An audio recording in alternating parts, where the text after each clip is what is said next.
Bonjour, alors quoi de neuf aujourd'hui dans les 12 coups de midi? Eh bien Benoît est arrivé en dansant, donc toujours très sympa, donc il joue le jeu. Ensuite, eh bien dans le public, nous avions les trop mignons de la matinée, donc vous aviez donc Raymond et Marie-Hélène, donc Raymond 92 ans, voilà. Et puis dans le public, eh ben, vous aviez cette jolie petite personne, donc voilà. Alors sinon, un coup d'envoi, bon voilà, une question assez simple.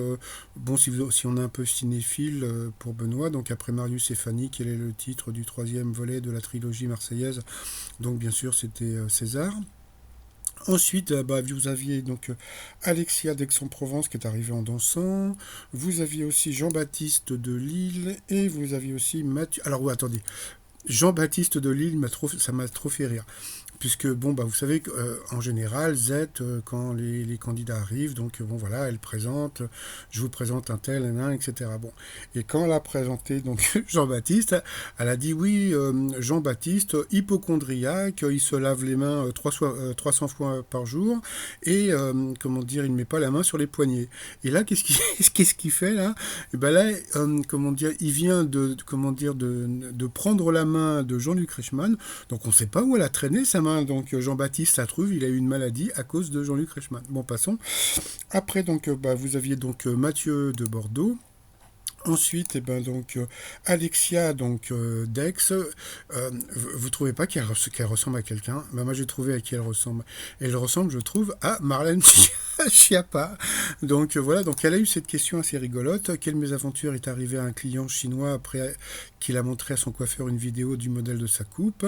Eh bien, le coiffeur a copié l'écran. Donc je vous ai trouvé l'image. Donc à gauche, vous avez l'écran qu'a vu le coiffeur, et puis à droite, vous avez ce qu'a fait le coiffeur. Donc assez rigolo.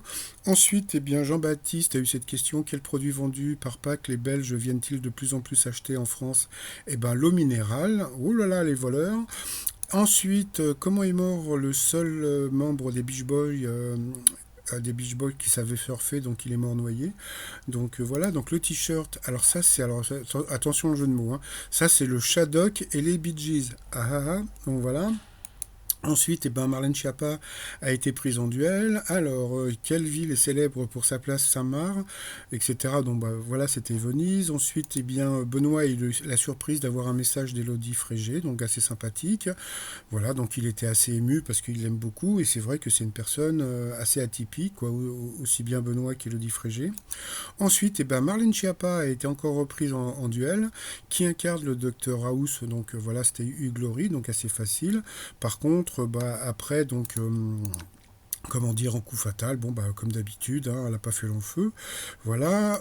Après, là, ça a été la honte. Non, non, je déconne. À quel peintre le Louvre va-t-il consacrer cette année une exposition exceptionnelle pour les 500 ans de sa mort? Donc c'était Léonard de Vinci. Bon, c'est vrai que c'était vraiment pas évident. Sinon, dans Étoile mystérieuse, ça bouge pas trop. Donc voilà, et on a toujours un poisson et puis la place de la Belge dans le fond.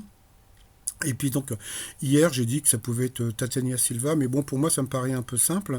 Donc, je suis parti un petit peu sur des personnalités qui sont nées en Belgique, mais qui ne sont pas belges.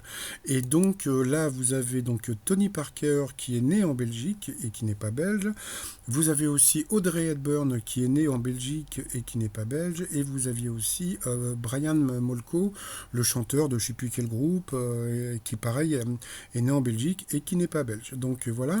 Et puis par rapport au titre de la vidéo, voilà à quoi ressemblait donc Benoît quand il est arrivé. Donc je suis allé chercher donc la dernière vidéo que j'avais faite, quoi, la première vidéo que j'avais faite sur lui. Donc on voyait qu'il était assez glabre, bien rasé, etc. Et puis voilà, donc voilà ce qu'il a fait par amour. Donc il s'est converti à la barbe. Donc quand je dis converti, je dis pas qu'il a changé de religion, puisque bon, je sais même pas s'il croit en Dieu, s'il est catholique ou athée, je ne sais quoi. Bon, avec ses gestes, on a plus l'impression qu'il est catholique, mais bon, même si je l'appelle, comment dire, Benoît XII, voilà quoi. Donc, je trouve ça assez rigolo comment dire, de se laisser pousser la barbe par amour. Moi, une fois, une fille m'a demandé de me raser. Je vous dis pas ce que ça fait quand ça repousse. Ah, et puis voilà, donc les t-shirts du jour, vous avez Nefertiti et Gros Minet, et vous avez Tout en camion, puisque bon, à Paris, vous avez l'expo Tout en camion. Allez, tout ça sur le site romignon.com. Je vous souhaite une super bonne journée et je vous dis à très très vite. Bye bye.